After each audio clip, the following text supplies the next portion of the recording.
தீராத பண கஷ்டமா? வீட்டுல சுபகாரியங்கள் தடைப்படுதா? கவலைய விடுங்க. முன்னோர்களோட ஆசையையும் குலதெய்வத்தின் அருளையும் ஒரு சேர பெற்று உங்க வாழ்க்கையில அல்ல குறையாத செல்வ வளத்தை கொண்டு வரப்போகுது இந்த பங்குனி அமாவாசை. இந்த நன்னாள்ல நம்ம செய்ய வேண்டிய எளிய வழிபாட்டு முறைகள் என்ன அப்படின்றத விரிவா பார்க்க போறோம். அதுலயும் நான் கடைசியா சொல்ல போற ஒரு எளிய பரிகாரம் உங்க வாழ்க்கையே மாத்த போகுது. அதனால இந்த வீடியோவை ஸ்கிப் பண்ணாம முழுசா பாருங்க. நீங்க இணைந்து இருக்கிறது உங்க ஹர்ஷா ஸ்டோரி டெல் சசியுடன். வாங்க காணொளிக்குள்ள செல்லலாம். அமாவாசை அப்படின்றது முன்னோர் வழிபாட்டிற்கும் குலதெய்வ வழிபாட்டிற்கும் உகந்த நாள். சிறப்பான பங்குனி அமாவாசை நாள்ல முன்னோர் வழிபாட்டை விரதம் இருந்து தவறாம மேற்கொண்டா நமது குடும்பமும் தலைமுறையும் தலைக்கும் அப்படின்றது ஐதீகம்.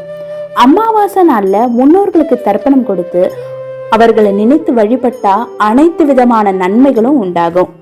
பங்குனி மாத அமாவாசையில விரதம் இருந்து குலதெய்வத்தை வழிபட்டா குலதெய்வத்தின் அருளால இதுவரை வாழ்க்கையில இருந்த துன்பங்கள் விலகி பிறக்க இருக்கும் புத்தாண்டு நன்மைகள் பல வழங்கும் ஆண்டா அமையும் அப்படின்றது நம்பிக்கை.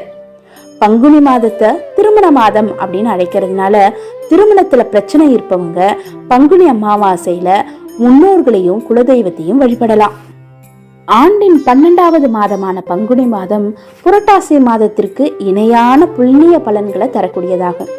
பங்குனி மாதம் தெய்வ திருமணங்கள் பலவும் நடைபெற்ற மாதம் அப்படின்றதுனால மங்களகரமான மாதமாக கருதப்படுது. இந்த மாதத்துல வரும் அமாவாசை பௌர்ணமி போன்ற திதிகள் ரொம்பவும் சிறப்பு வாய்ந்தது. பங்குனி அமாவாசை நாள்ல சூரிய உதயத்திற்கு முன்னாடி எழுந்து நீர்நிலைகள்ல நீராடி முன்னோர்களுக்கு தர்ப்பணம் கொடுக்கணும். பிறகு வீட்டிற்கு வந்து வழக்கம் போல முன்னோர்களுக்கு படையலிட்டு காகத்திற்கு உணவளிக்கணும்.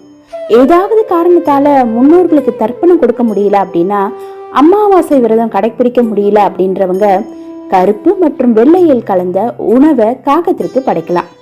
இது முன்னோர்களுக்கு தர்ப்பணம் அளித்ததற்கு இணையான பலனை கொடுக்கும்.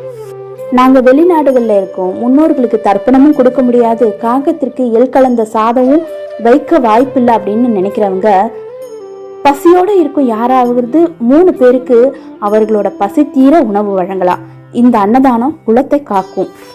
வீட்டுல சுப காரியமே நடக்க மாட்டேங்குது, நல்ல காரியங்கள் செய்வதற்கு ஏதாவது ஒரு தடை வந்துகிட்டே இருக்கு, வீட்டுல செல்வம் தங்க மாட்டேங்குது, வீண் விரயம் கணக்கில்லாம செலவாகிட்டே இருக்கு அப்படின்றவங்க பங்குனி அமாவாசை தினத்துல முன்னோர்களையும் குலதெய்வத்தையும் வழிபடலாம்.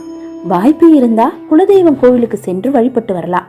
பங்குனி மாத அமாவாசையில விரதம் இருந்து வழிபட்டா முன்னோர்களின் சாபம் குலதெய்வ சாபம் ஆகியவை நீங்கும், வீட்டுல பற்றாத செல்வம் நிறைந்திருக்கும் அப்படின்றது ஐதீகம்.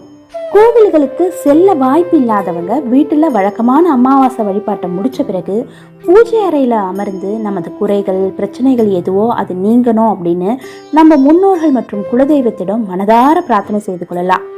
குழந்தை பாக்கியம் இல்லாமல் மனவேதனையில இருப்பவங்க பங்குனி மாத அமாவாசை நாள்ல அம்மன் கோவிலுக்கு சென்று வழிபட்டு அர்ச்சனை செய்து உங்களின் குறைகளை சொல்லி அம்மனிட்ட முறையிட்டா நிச்சயம் குழந்தை பேரு கிடைக்கும். கடைசியான இந்த பரிகாரம் ரொம்ப முக்கியமானது. வியாபாரத்துல தடைகள் ஏற்பட்டுட்டே இருக்கு, முன்னேற்றமே இல்லை, வளர்ச்சியே இல்லை அப்படின்னு நினைக்கிறவங்க அமாவாசை தினத்தன்னைக்கு சாயங்காலம் ஒரு திருஷ்டி பூசணிக்காயை வாங்கி கடைகளுக்கு முன்னாடியோ இல்லை வீடுகளுக்கு முன்னாடியோ நின்று அதை நல்லா சுற்றி அந்த திருஷ்டி பூசணிக்காயை உடைச்சிங்கன்னா உங்களுக்கு இதுவரைக்கும் ஏற்பட்டிருந்த தோஷங்கள் எல்லாம் விளங்கி பிறக்க போகும் சித்திரை ஆண்டு ரொம்ப மகிழ்ச்சியான மனநிறைவான ஆண்டா அமையும் அப்படின்றது ஐதீகம். இந்த சிறிய எளிய பரிகாரங்களை நீங்கள் செஞ்சீங்கன்னா உங்கள் வாழ்க்கையில் மங்களம் என்பது கண்டிப்பாக நிச்சயம். இந்த தகவல்கள் எல்லாம் உங்களுக்கு பிடிச்சிருக்குன்னு நம்புகிறேன். இதை மேலும் பலருக்கு சென்றடைய இந்த வீடியோவை லைக் பண்ணிவிட்டு உங்கள் ஃப்ரெண்ட்ஸுக்கு அண்ட் ஃபேமிலிக்கு ஷேர் பண்ணிவிடுங்க. இந்த சேனலையும் சப்ஸ்கிரைப் பண்ணி வச்சுடுங்க. நன்றி, வணக்கம்.